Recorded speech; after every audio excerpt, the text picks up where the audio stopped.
शैतान का सबसे बड़ा हरबा और हमला पता क्या है आज के ज़माने में? ये इस पर कम से कम 3 मजलिसें होनी चाहिए। वो ये कि फैमिली लाइफ के स्ट्रक्चर को तबाह कर दे। जब आप फैमिली को ब्रेक करते हैं ना, तो इंडिविजुअल को बहकाना बहुत आसान है। तो अकेला रह रहा है ना, अकेले में गुनाह भी करेगा वो, क्योंकि बहरहाल शैतान हावी हो जाता है। आप तो फिर भी मजलिस इमाम हुसैन इस्लाम की वजह से, बहरहाल अगर किसी पे को होता भी है तो वो फिर आता है एक दफा मजलिस में। लेकिन मैं आम दुनिया की अगर बात करूं, बसा औकात खुद मौला का चाहने वाला भी इसमें मुब्तला हो सकता है कि अगर बहुत ज्यादा कहीं बैठ गया, फिर आखिर में वो ज़हनी सुकून के लिए जाएगा कहीं ड्रग्स पर, किसी ऐसे दोस्त से मिलेगा कि जो दोस्त उसको किसी और तरफ बहका देगा। बच्चे इसमें डिस्टर्ब होते हैं। मैं इमाम हुसैन सलाम के दर का सबसे छोटा खादिम होने की हैसियत से, जहां मैं अपने शहर में रहता हूं, वहां और मोमिनीन जो केसेस आते हैं आप हैरान हो जाएंगे। यानी उस वक्त शैतान अपना काम बच्चों में बहुत कर रहा होता है खासतौर पर। क्यों? आपने अगर कोई इख्तिलाफ भी, किस घर में इख्तिलाफ नहीं होता, तो इतना कम से कम कीजिए, एक टिप दे दूं, इतना कम से कम कीजिए कि बच्चों के सामने एक दूसरे पे शाउट ना कीजिए।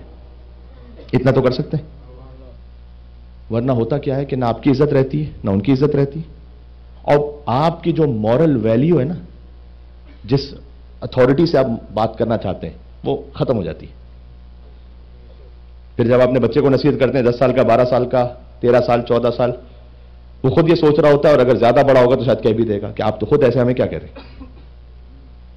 आपकी जो मॉरल अथॉरिटी है ना, इखलाकी हैसियत, वो पूरी डैमेज हो जाती है।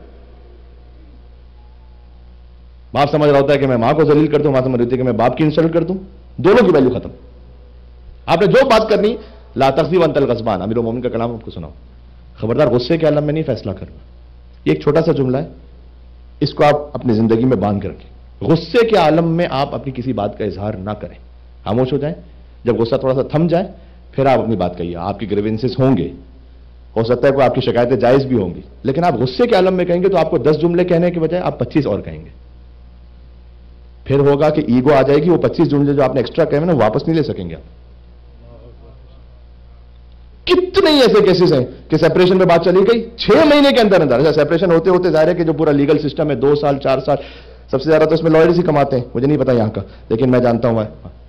तो लॉयर्स दोनों तरह से कमा के, उसके बाद जब आखिर में दोनों के जो दोस्त होते हैं वो गलत मशवरे दे देकर, जब एक मरतबा सेपरेशन हो गई और 6-8 महीने बाद, 1 साल बाद, अगर 90% ना कहूं तो कितने ही केसेस में मैंने देखा है कि दोनों रिग्रेट कर रहे होते हैं, लेकिन अब पैचअप का कोई इम्कान नहीं है, क्योंकि आप इतना इंसल्ट कर चुके, इतने ह्यूमिलिएट कर चुके हैं एक दूसरे को, with in community, with in courts, बच्चों के सामने। अब गुंजाइश नहीं वापस आने की। ये 3 दिन का मौजूद तकरीबन आपको बता रहा हूं मैं, जब आपको 5 मिनट में सुना रहा हूं। तो उससे क्या में फैसला ना करें, थोड़ा सा सब्र करें, बाद में जो आपने बात कहनी गुस्सा ठंडा हो जाए फिर कहें। हो सकता है जब आप गुस्सा ठंडा होकर कहेंगे ना, तो आपको जो 10 के बजाय 25 जुमले आप कह रहे थे, 10 के बजाय 8 कहेंगे खाली, 2 फिर छोड़ देंगे। ये मौला अली इस्लाम ने फरमाया।